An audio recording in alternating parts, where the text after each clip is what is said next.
आता जय जय स्वामी समर्थ. नमस्कार आहे सगळ्यांना, स्वागत आहे तुमचं माझ्या चॅनलमध्ये.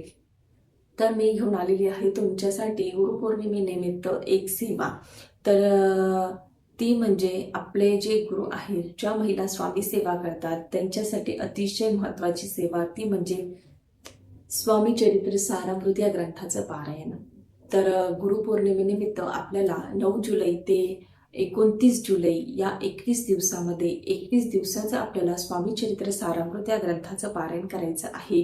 आणि आपले जे गुरु आहेत त्यांच्याविषयी आपल्याला कृतज्ञता व्यक्त करायची आहे, म्हणून आपल्याला आपल्या गुरूंची जास्तीत जास्त सेवा करायची आहे.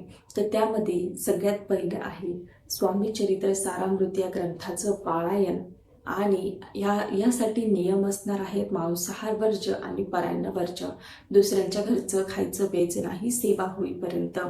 तर ही सेवा आपल्याला 21 दिवसाची करायची आहे. आणि ज्यांच्यासाठी शक्य नसेल त्यांनी 11 दिवसाची केली तरीही चालेल. मासिक धर्म आल्यास तेवढे दिवस स्किप करून पुढे तुम्ही सेवा कंटिन्यू करू शकतात.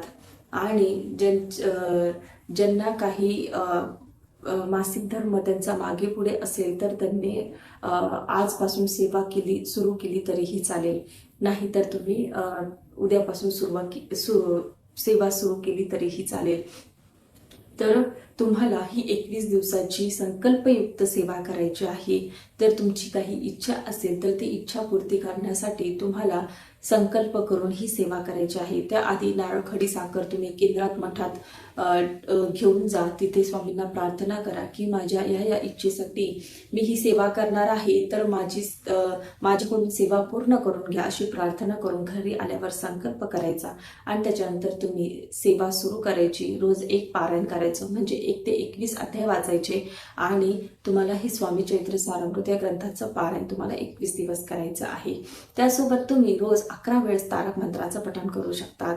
आणि रोज 11 माळे श्री स्वामी समर्थ या मंत्राचा तुम्ही जप करू शकतात. जर तुम्हाला या 3 सेवा शक्य असतील तर तुम्ही 3 सेवा करा, आणि शक्य नसेल तर तुम्ही 1 सेवा केली तरीही चालेल. तर व्हिडिओ जर आवडला तर व्हिडिओला लाईक करा, शेअर करा आणि सबस्क्राईब करायला विसरू नका. श्री स्वामी समर्थ. जय जय स्वामी समर्थ.